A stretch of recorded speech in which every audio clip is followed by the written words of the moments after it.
예수께서 이 사복음서 안에서 수많은 병자들을 고쳐주셨지만은 그 가운데서도 날 때부터 맹인이 된 이 사람을 치유해주는 본문은 유일한 날 때부터 이 맹인을 치유한 사건은 이 요한복음의 유일한 기적의 이야기입니다. 오늘 요한복음 9장 1절부터 11절을 우리가 이제 몇 부분으로 나눠서 좀 말씀을 해석하고 그리고 이제 그 말씀을 우리에게 또 적용을 해봅니다. 요한복음 9장 1절과 2절에 예수께서 길을 가실 때 날 때부터 맹인된 사람을 보신지라 제자들이 물어 이르되 납비여 이 사람이 맹인으로 난 것이 누구의 죄로 인함이니까 자기니까 그의 부모니까 이렇게 증거합니다. 이미 이 맹인은 또 많은 사람들에게 잘 알려진 인물인 것 같습니다. 왜냐하면 이제 그 제자들이 이 맹인에 대해서 잘 알고 있는 것 같아요. 그래서 이제 제자들이 이 맹인에 대해서 예수께 질문을 합니다. 랍비여, 선생님, 이 사람이 맹인으로 태어난 것이 누구의 죄로 인함입니까? 이 사람이 이렇게 맹인이 된 것이 자기 죄 때문에 이렇게 맹인으로 태어났습니까? 아니면 이 사람 부모의 죄로 맹인으로 태어났습니까? 이렇게 지금 질문을 합니다. 근데 그때 이제 예수님은 이 제자들의 질문에 대해서 요한복음 9장 3절에 예수께서 대답하시되 이 사람이나 그 부모의 죄로 인한 것이 아니라 그에게서 하나님이 하시는 일을 나타내고자 하심이라 이렇게 대답합니다. 이제 이 제자들의 질문과 예수님의 대답을 좀 우리의 삶에 좀 적용을 해봅니다. 제자들이 물은 이 질문, 이 사람이 맹인으로 태어난 것이 누구의 죄입니까? 이 사람이 자기의 죄로 인해서 맹인으로 태어났습니까? 아니면은 이 사람 부모의 죄로 맹인으로 태어났습니까? 사실 이 질문은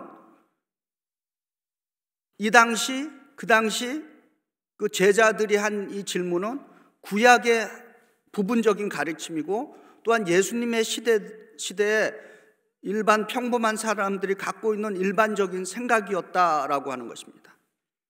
출애굽기 20장 5절과 6절에 십계명에 관해서 이렇게 증거하죠.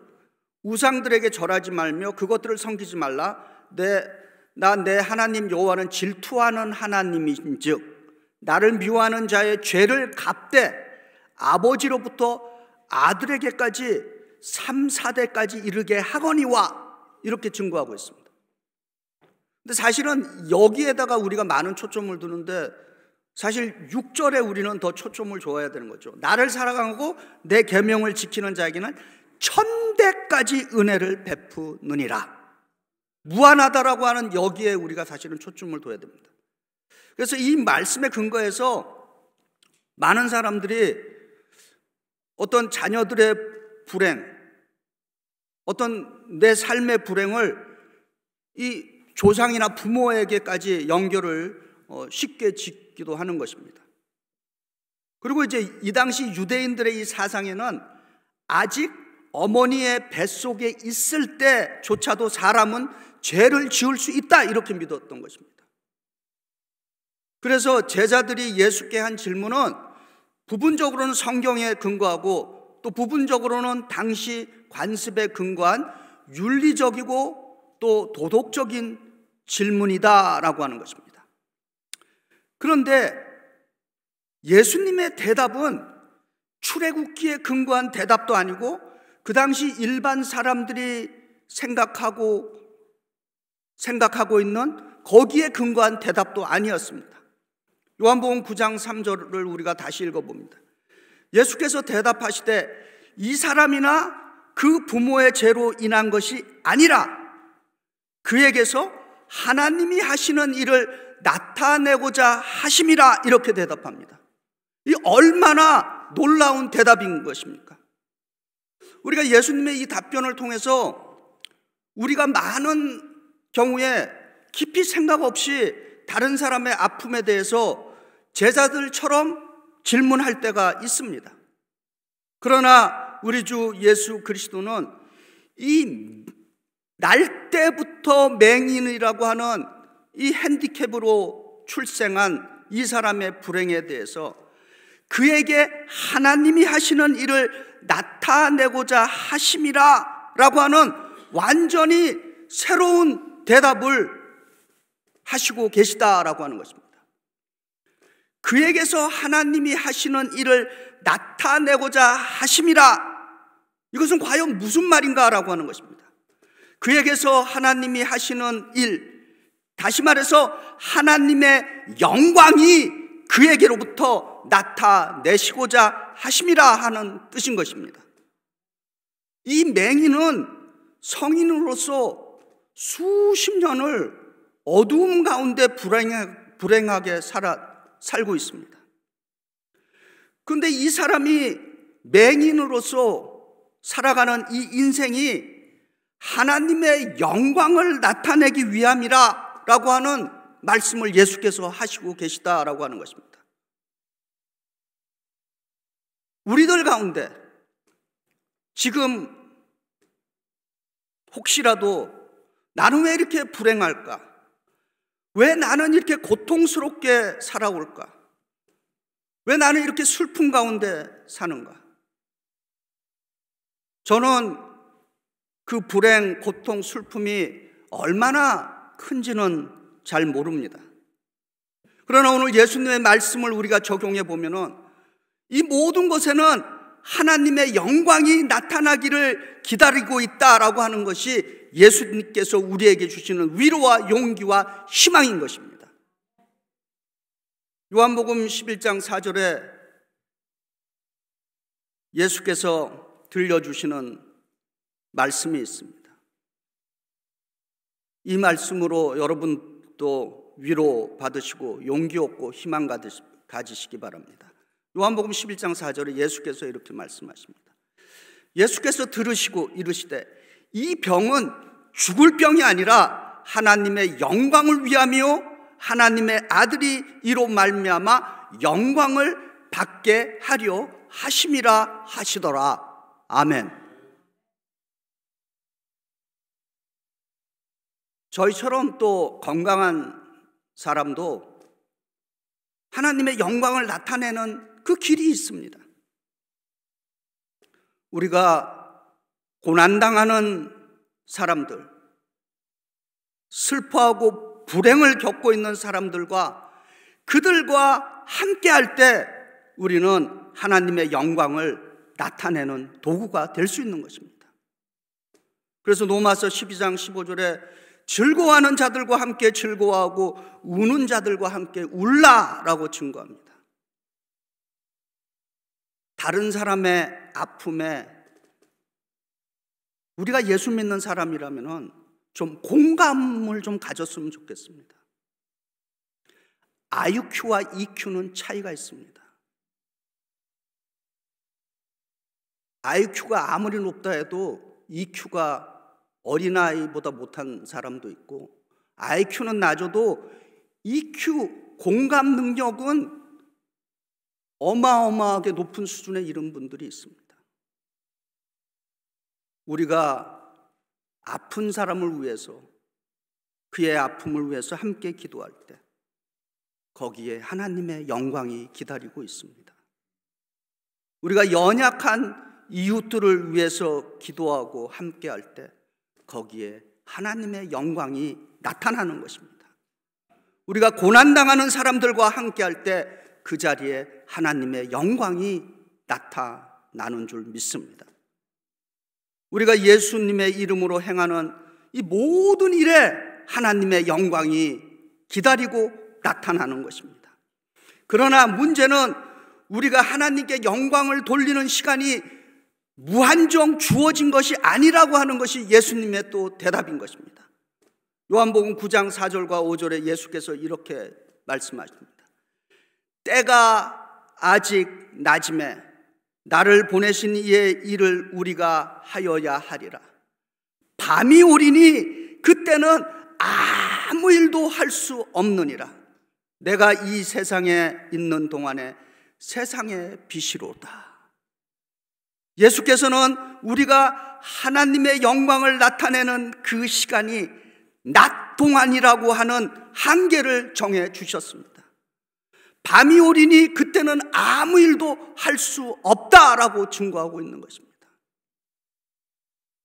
우리가 조금이라도 건강할 때, 조금이라도 능력이 있을 때 예수께서는 우리로 하여금 하나님의 영광을 위한 도구가 되기를 원하고 있는 것입니다. 잠언 3장 28절에 이렇게 증거합니다. 너에게 있거든 이웃에게 이르기를 갔다가 다시 오라, 내일 주겠노라, 그렇게 말하지 말라, 이렇게 증거합니다. 오늘이라고 하는 지금에, 오늘이라고 하는 이 시간이 하나님의 영광을 나타낼 수 있는 기회이다라고 하는 것입니다. 계속해서 예수께서 어떻게 이 맹인을 치료하시는지를 좀 보겠습니다. 요한복음 9장 6절에 이 말씀을 하시고 땅에 침을 뱉어 진흙을 이겨 그의 눈에 바르시고, 이렇게 증거합니다. 복음서에서 예수께서 이 맹인 이외에 침으로 치료하신 장면이 또 한 군데 있습니다. 마가복음 7장 33절부터 35절에 한 귀가 먹고 말을 더듬는 사람을 치료하실 때 예수님이 자신의 침을 또 사용하셨습니다. 이렇게 증거합니다. 예수께서 그 사람을 따로 데리고 무리를 떠나사 손가락을 그의 양 귀에 놓고 침을 뱉어 그 혀에 손을 대시며 하늘을 우러러 탄식하시며 그에게 이르시되 에바다, 열리라. 그랬더니 그 귀가 열리고 혀가 맺힌 것이 곧 풀려 말이 분명하여졌더라, 이렇게 증거하고 있습니다. 우리가 상식적으로 이해할 때 예수님이 자신의 침을 뱉어서 이 병자를 치료한다는 것이 오늘 우리 시대의 상식으로 이 얼마나 비위생적인 것입니까? 하지만은 이 예수님 당시에 사람들에게 어떠한 그 생각들이 있었냐면은 누군가 좀 거룩하고 위대한 사람, 그 사람의 침에는 치료 효과가 있다, 이렇게 믿었다고 하는 것입니다. 아마도 예수께서는 그 시대 사람들의 그 믿음에 호응하기 위해서 아마 본인의 침을 사용하신 것 같습니다. 그리고 이제 요한복음 9장 7절에 예수께서 이제 침과 진흙을 섞어서 맹인의 눈에 이제 바르고 이 맹인에게 실로암 못에 가서 씻으라 하시니, 실로암은 번역하면은 보냄을 받았다는 뜻이라. 이에 그가 가서 씻고 밝은 눈으로 돌아왔다라고 증거합니다. 아멘. 이 요한복음 9장 6절과 이 7절, 이 맹인의 그 태도, 그리고 실로암을 우리의 삶의 현장에다 좀 적용해 봅니다. 예수님이 침을 진흙에 섞어서 맹인의 눈에 발랐다는데 이 맹인을 좀 상상해 보게 됩니다. 그리고 실제 경험이 한두 번은 있을 겁니다. 눈에 조그만 티가 들어가도 그 고통이 어마어마하죠. 그런데 지금 이 맹인에게 침에다가 진흙이 껴갖고 눈에 발랐습니다. 이걸 뭐 이렇게 슬쩍 바른 그냥 덮은 건지, 이 좀 험악한 말로 이 눈동자에다가 이걸 진흙을 얹혔는지, 눈에 조그만 티만 들어가도 그 고통이 말할 수 없는데 이 침이 섞인 진흙이 눈에 들어갔다고 한번 상상해 보시기 바랍니다. 아마 모르긴 몰라도 어마어마한 고통이 있었을 겁니다. 물론 성경은 그렇게 증거하지 않고 있습니다. 그리고 이 맹인이 걸어가야 할 실로암, 이게 바로 실로암 연못가에서 있었던 일인지 아니면 어느 정도 거리가 떨어져 있는지 그것도 성경은 증거하지 않고 있습니다. 누군가 도움 없이 혼자서 이 맹인이 고통 속에 더듬거리면서 실로암에 찾아갔을 거다라고 하는 상상을 해보는 것입니다. 그리고 이 실로암을 찾아가는 동안 이 맹인은 아직 치유되지 않았습니다. 이 맹인이 아직 치유되지 않은 상태에서 실로암으로 가는 이 모습, 누가복음 17장 14절을 기억하게 하죠. 누가복음 17장 14절에 10명의 나병 환자에게 예수께서 가서 몸을 보이라 하는 이야기가 있습니다. 예수께서 이렇게 말씀하시죠. 가서 제사장들에게 너희의 몸을 보이라.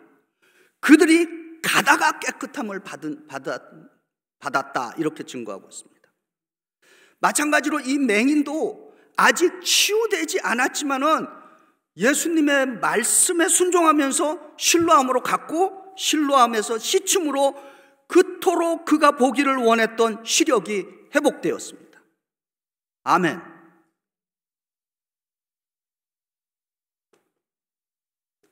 요한복음은 기록하고 있지 않지만 날 때부터 선천적으로 보지 못한 이 사람이 실로암에서 씻고 보게 되었을 때 그 감격과 그 기쁨은 얼마나 컸을까, 이 상상이 됩니다.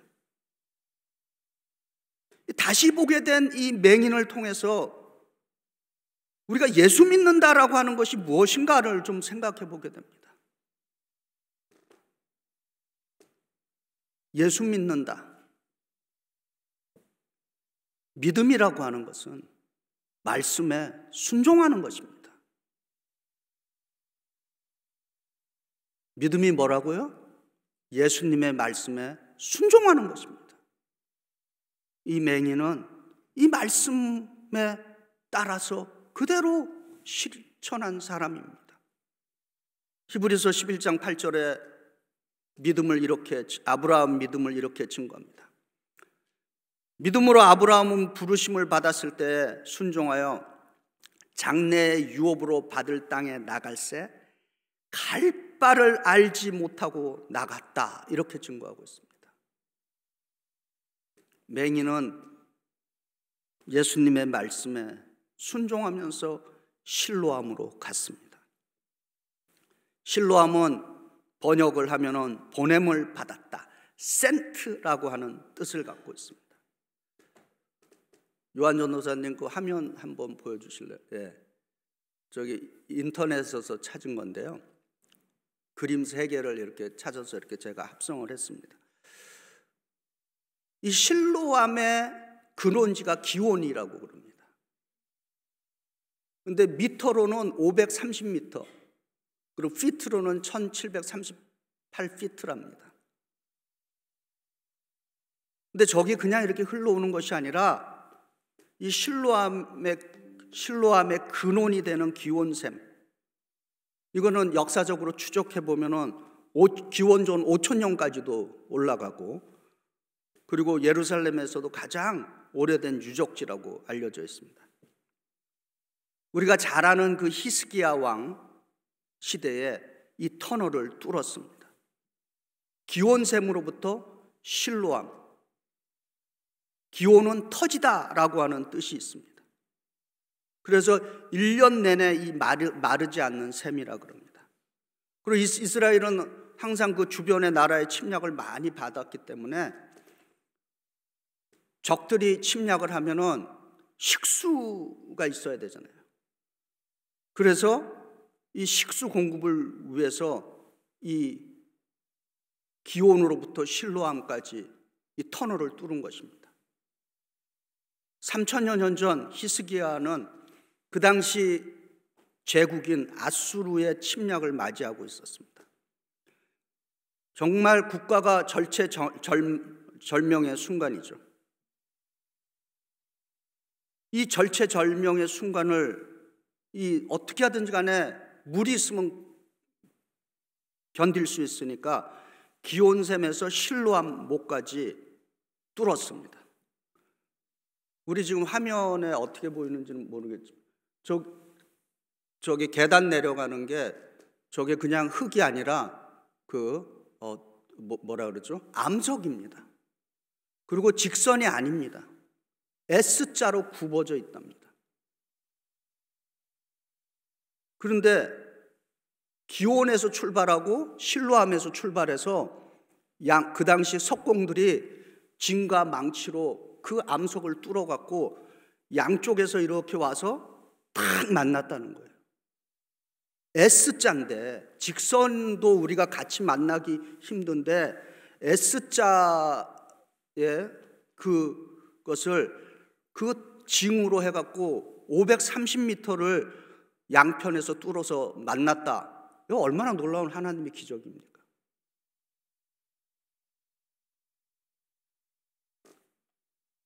왜 예수님은 날 때부터 이 시각장애인을 실로암으로 보냈을까라고 하는 퀘스천을 해봅니다. 실로암 자체는 그 물의 근원이 아니죠. 기온샘이 물의 근원입니다. 그리고 이 실로암은 이 기온과 연결이 되어 있는 것입니다. 실로암이 우리에게 주는 영적인 적용이 있습니다. 하나님은 우리들에게 기적의 근원이 되시는 분이십니다. 예수님은 이 하나님의 기적의 근원에 연결이 되시는 기적의 채널, 통로가 되시는 분이십니다. 성령님은 예수님의 이 통로를 따라서 흐르시는 생명의 물의 비유가 될 수 있는 것입니다. 할렐루야. 예수께서는 우리에게 실로암으로 가라, 다른 말로 사랑하는 성도들이여 당신들 근원과 연결이 되라 라고 하는 의미인 것입니다.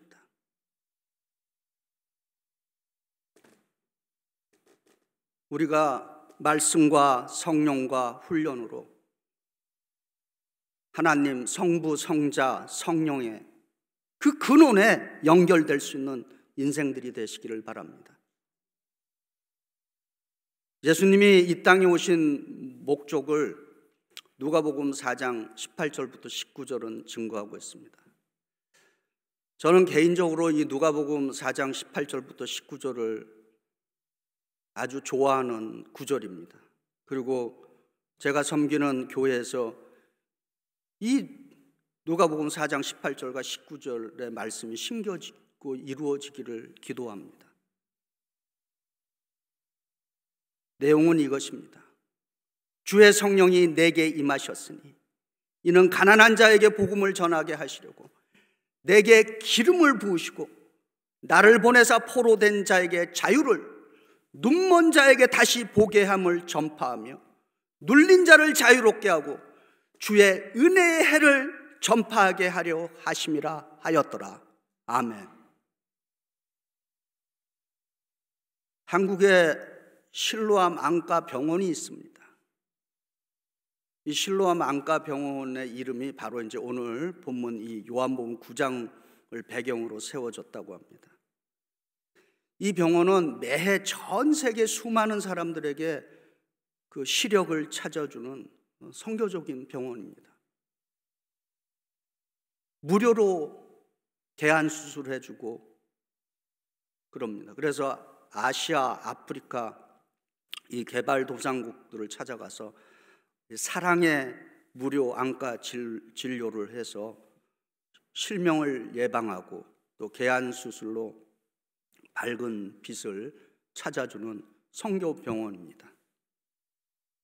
저희 교회도 사람들에게 빛을 보게 하는 선교에 함께 참여할 수 있기를 기도드려 주시기 바랍니다.